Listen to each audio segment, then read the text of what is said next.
Section 1. You will hear a telephone conversation between a teacher from the Art Centre and a female student's father about her art courses. First, you have some time to look at questions 1 to 3.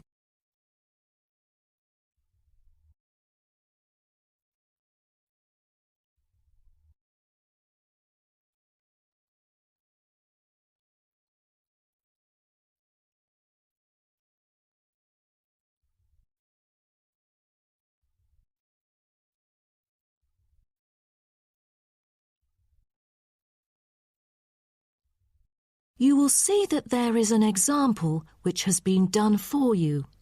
On this occasion only, the conversation relating to this will be played first. Good afternoon. May I speak to Emma's parent? Afternoon. I'm her father. Who am I speaking to? This is Emma's teacher, Jane Carson, calling from the Arts Centre. I'm just calling to talk about her drama class at the centre. Oh, thank you for calling. How's Emma doing in drama class? You know, she just transferred here last month, unlike the others in her class who have been taking the course the whole semester since June. So I'm a bit worried that she might not fit in so well. The father says his daughter Emma has been taking the course since last month, so C has been circled as the answer. Now we shall begin. You should answer the questions as you listen, because you will not hear the recording a second time. Listen carefully and answer questions 1 to 3. Good afternoon. May I speak to Emma's parent? Afternoon. I'm her father. Who am I speaking to? This is Emma's teacher, Jane Carson, calling from the Arts Centre. I'm just calling to talk about her drama class at the centre. Oh, thank you for calling. How's Emma doing in drama class? You know, she just transferred here last month, unlike the others in her class who have been taking the course the whole semester since June. So I'm a bit worried that she might not fit in so well. There's no need to worry. She exhibits a strong performance in her drama class. Is that so? Yes, she didn't adapt to the new environment as quickly as I originally expected, and seemed a bit shy at first, but a few days later she made a couple of friends and became more talkative and also more involved in class. Emma really is a role model for others because she has always been an active participant during class. She voices her own ideas and is very creative. I didn't expect that, but I can tell that she really enjoys the course because she's been talking about it at home frequently these past few weeks. That's great to hear. Interest is always the best teacher. I also have to inform you that there's been an adjustment in the timetable of the drama class next term. Why is that? It's not that the music room that we currently use isn't available. As there are too many enrolling for the coming semester, increased class size means that space is limited to house the whole class. Also, the new classroom we use is not available during the current time frame, so I'm afraid we have to change the time for it. I see. So when would it be? As you know, the current class begins at 3:15, but the new time of the drama class would be 4:45. I'm afraid I have errands to run during that time. On the other campus, the class still begins at 3:15, but for the campus Emma goes to, it is the only time available for drama class. Oh, I see. I have to make adjustments to my course schedule then. No problem. Before you hear the rest of the conversation, you have some time to look at questions 4 to 10.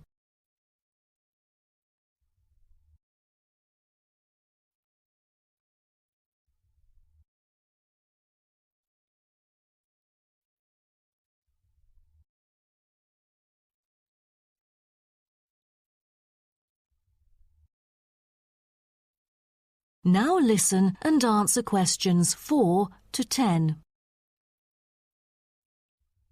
Miss Carson, I'm thinking about signing Emma up for another art course. I'm thinking about dance class. Dance class is a a popular course here, a great choice for a child to shape up and have fun. But unfortunately, it is oversubscribed at the moment. I have to put you on the waiting list. That's too bad. What else can I choose from then? Could you give me some advice? Sure. Emma could take singing class as well. This would improve her musicality. Sounds good. When is that? It is held every Friday evening. That's too bad. Emma already has a swimming class earlier that evening. It will be too late for her to come home if she takes this course. There is also a vocal course available.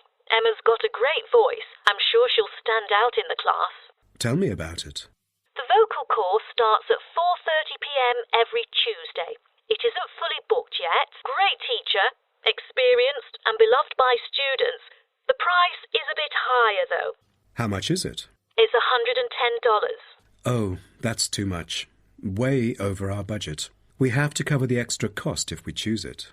Or maybe Emma could take music class.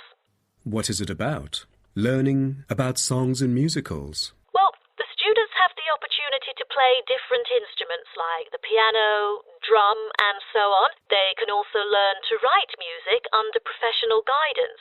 That's exactly what Emma is eager to learn. How much would it cost? It was $63 last term, but this term it is $85, $22 more than the original price. We can afford that. When does the course begin? The course starts on September the 7th. Can we start 1 week later, on September the 14th? My daughter will be on a trip to France with her mum on the 7th. No problem, and the teacher for the class is Jamal Curtis. Just contact him if you have any further questions regarding the course. Jamal Curtis? How do you spell Curtis? Oh, it's C-U-R-T-I-S. Thank you. That is the end of section 1. You now have half a minute to check your answers.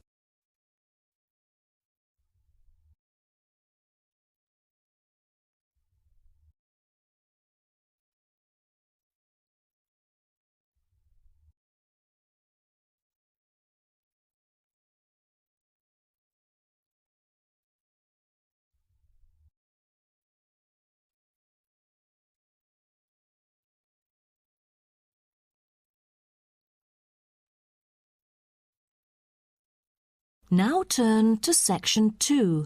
Section 2. You'll hear a coordinator for the annual ski and snowboard exhibition talking to the audience about some practical information for the whole event. First, you have some time to look at questions 11 to 15.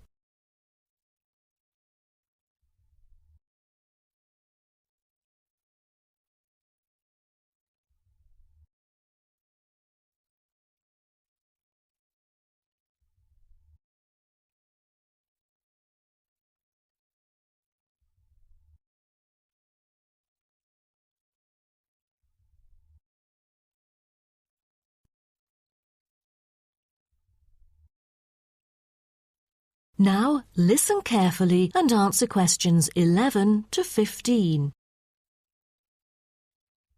Good morning, everyone, and welcome to the annual ski and snowboard exhibition held from April the 8th to 17th.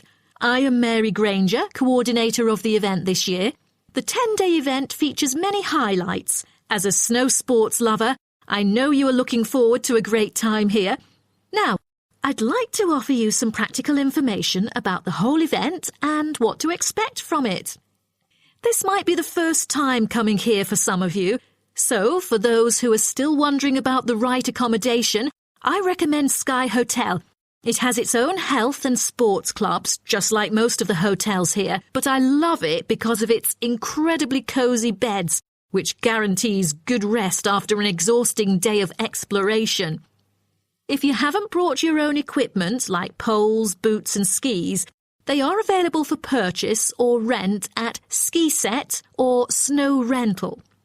The exhibition this year provides a colourful look into the history of skiing and an inspiring peek into the future prospects of the sport.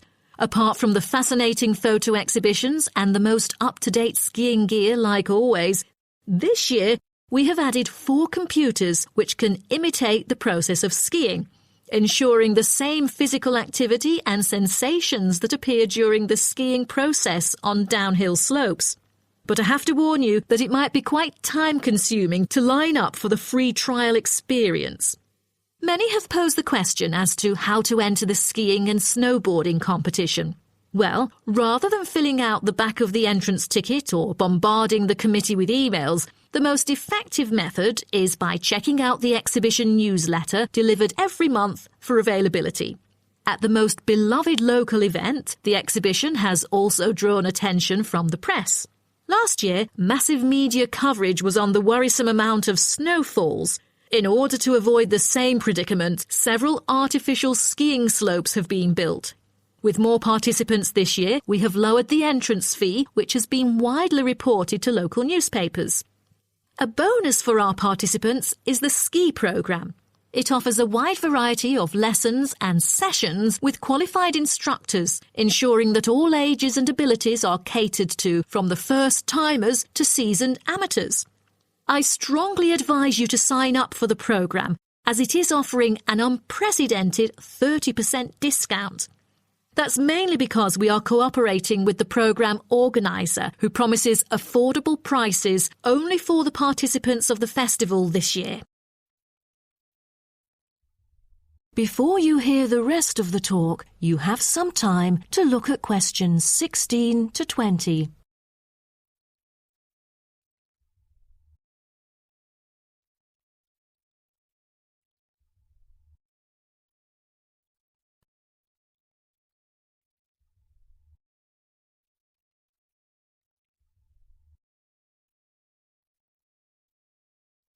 Now listen and answer questions 16 to 20. Now, I would like to introduce you to the list of presentations during the following week so that you can better plan your schedule. The first presenter, Simon, is one of our best ski instructors. As an experienced instructor, he will inform you about the dangers that face skiers and snowboarders.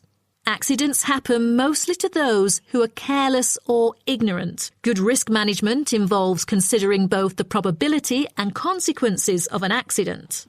The next speech, titled Solution, is given by Jamie Kurt.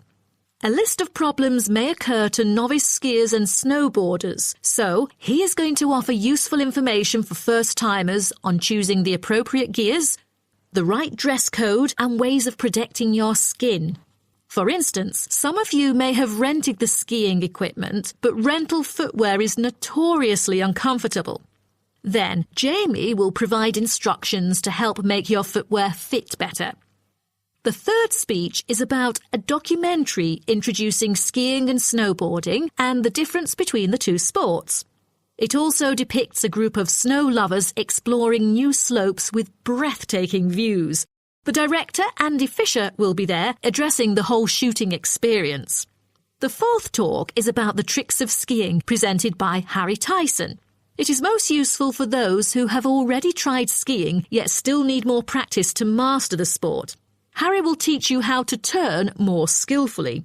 A lot of people can keep their skis roughly parallel, but there's no point if you make it hard to work with and slide around out of control. Useful exercises will also be suggested to improve your parallel skiing technique so that you can tackle steeper slopes and enjoy yourself more.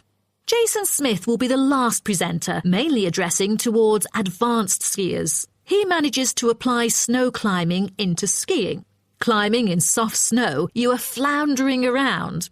Walking becomes harder. So, a good trick during climbing is to maintain a wider gait, approximately shoulder width, so that you are more stable while walking.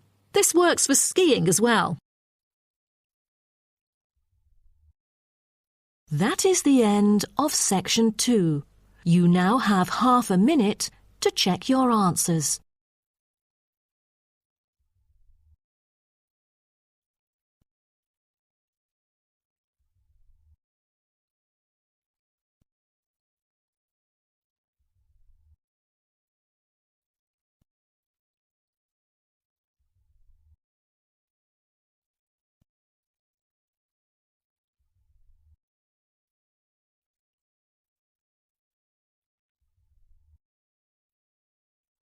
Now turn to Section 3. Section 3. You will hear a student called Jerry discussing a pedagogy course with his tutor. First, you have some time to look at questions 21 to 23.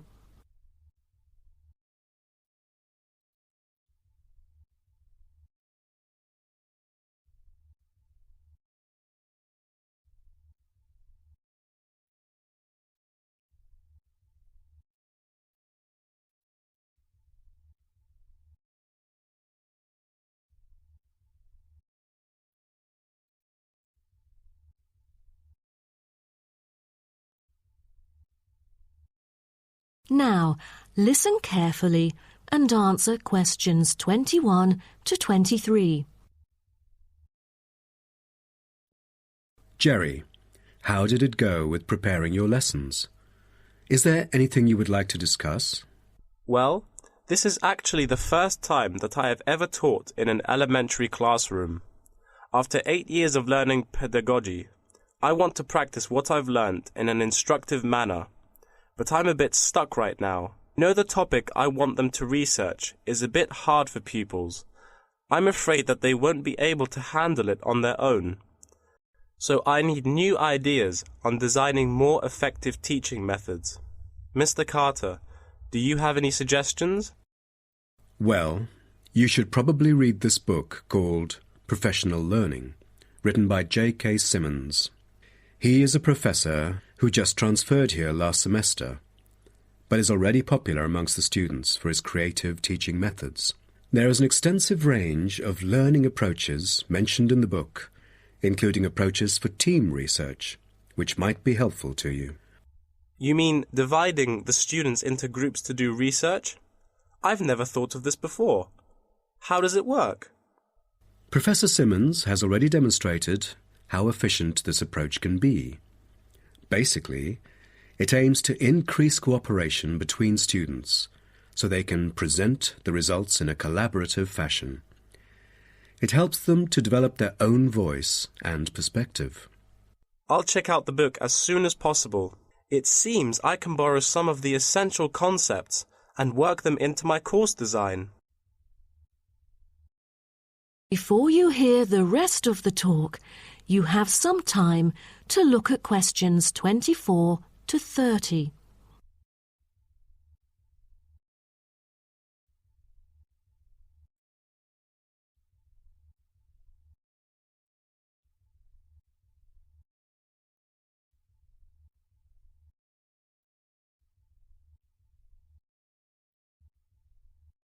Now listen and answer questions 24 to 30. Well, I was thinking maybe I could use both observation and non-observation as a part of my teaching methodology. Could you take a look at my teaching plan? Sure. What kind of observational methods do you have in mind? For the observational part, I intend to include two approaches. First, the pupils can assess each other's behavior. I feel that reviewing fellow students through criteria-based reference evaluation allows constructive feedback. It can also improve their understanding of the subject material. That's a smart move for a large class that would be hard to observe all by yourself. Also, you might want to get the feedback from several different individuals rather than just one. So how do you plan to carry out the peer assessments? Oh, every pupil will be required to write a diary, which includes group projects, presentations, and in-class discussions. They'll put down their remarks. I'll collect them on a regular basis, which can also help me see whether they can keep up or not. Good. What else do you intend to do? Besides that, I also plan to do video recording. I've already purchased a camera, just in case I miss anything important. I can go back and review their performances anytime I want. Would you record every in-class activity? No, I'll just keep track of an in-class simulation, which would require every pupil to fully participate. Students will act as members of a city council meeting, discussing issues like whether or not prohibition should be instated in the United States. This kind of teaching method is both inspiring and challenging. I can't wait to see how yours works out. Do send me a copy of the assessment afterwards, will you? No problem. So, what do you have in mind for the non-observational approaches? Well, my plan is to quantify the statistics. Numbers do not lie. It is the most direct way to measure their performance. See how well they've learned. Where does the data come from? I'll evaluate the test results, including the midterm, final exam, and pop quizzes, which would only take up about 40% of the overall assessment. Sounds like a lot of tests and assignments. Please remember that you don't want to wear out your students. Keeping them engaged is the key to efficient learning. Once they are exhausted, they just stop trying. Oh, I haven't thought about that. You are right. I don't want to frighten them with tons of assignments and exams. I'll make note of that. Thanks for the advice. I remember last time you mentioned questionnaires, right? That's true, but it is not for my students. In fact, they have to design their own questionnaires and choose the respondents using the internet. As a complement of other teaching activities, it would deepen the creative learning process. Is that all? Oh, the pupils will have to conduct interviews of their own, and for this, they get to choose anyone they like, including relatives, friends, and acquaintances to answer the questions. Seems to me that you have figured out most of your teaching methods, but you still need to polish some of the activities. That is the end of section 3. You now have half a minute to check your answers.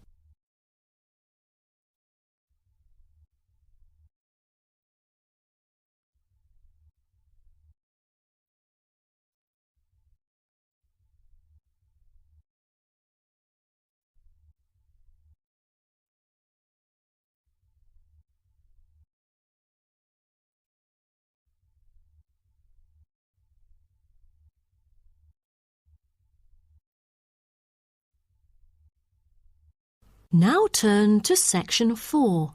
Section 4. You will hear part of a lecture about urban migration. First, you have some time to look at questions 31 to 40.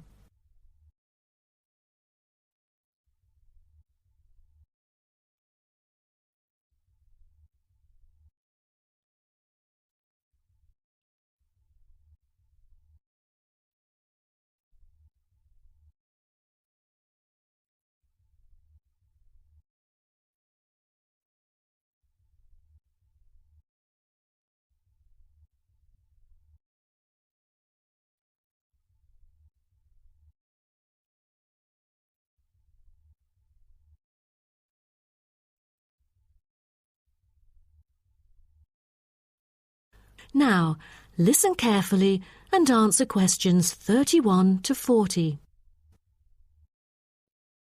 Good afternoon, and welcome to my talk on urban migration today. The world has experienced unprecedented urban growth in the recent decades. As much as 3% of Earth's landmass has been urbanized, an increase of at least 50% over previous estimates.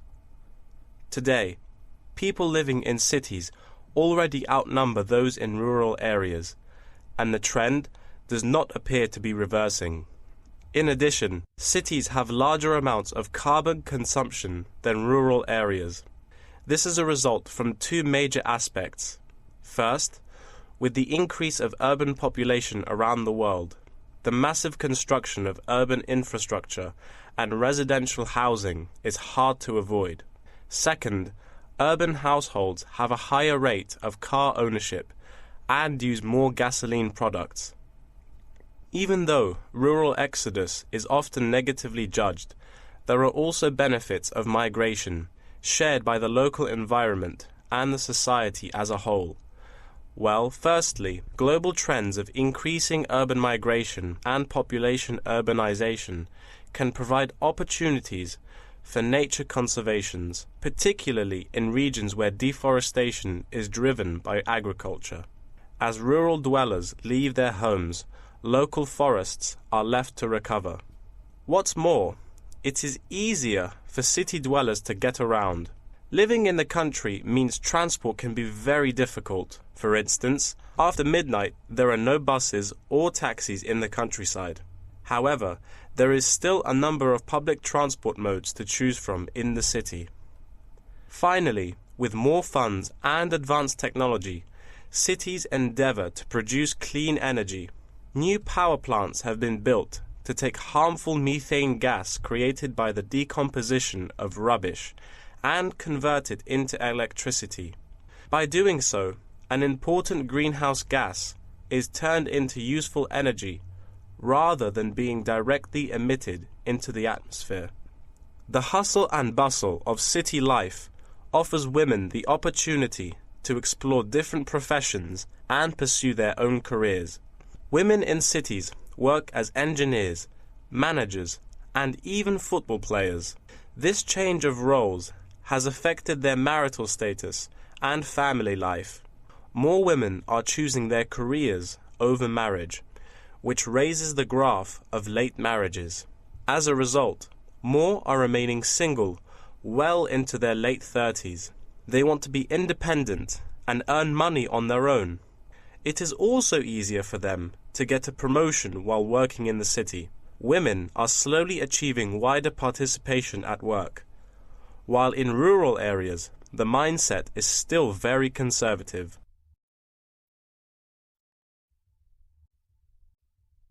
However, cities also change the way that humans interact with each other and the environment, often causing multiple problems. In general, urban wages are significantly higher, so moving to the city is an opportunity to earn what was impossible in rural areas. However, the wage difference is often offset by the higher cost of living and absence of self-produced goods, including subsistence farming. A sizable proportion of new corners attach greater importance to money and gradually abandon their former way of life, thus risking losing their culture. These new city residents are also faced with another problem. According to statistics, crime rates are significantly higher in densely populated urban regions than in rural areas. For instance, property crime rates in our metropolitan areas are 3 to 4 times as high in comparison to the rates in rural communities. Immigrants, upon arrival into cities, typically move into the poor, blighted neighborhoods because that is where they can afford to live. Crime in these areas is high and reflects poor living conditions, as these neighborhoods experience great levels of poverty. This pattern also occurs for violent crimes, which is much more common in large urban areas than elsewhere. In addition, traffic congestion and industrial manufacturing are prominent features of the urban landscape, which take their toll on the natural environment and those who depend on it. Air pollution from both cars and factory emissions affect the health of countless urban residents. Rural to urban migration can boost the urban economy. With a better economy, cities provide their residents with better welfare, but the concentration of services and facilities such as education, health, and technology in urban areas inevitably contributes to greater energy consumption. Another problem with life in the city is traffic congestion. It makes people late to work and thus stresses us out before we even get there. Deliveries can't arrive on time, gas costs money. The quality of life of those commuters starts to decline. What's worse is that if congestion makes it harder to match the right workers to the best jobs, it is economically inefficient as well. That is the end of section 4. You now have half a minute to check your answers.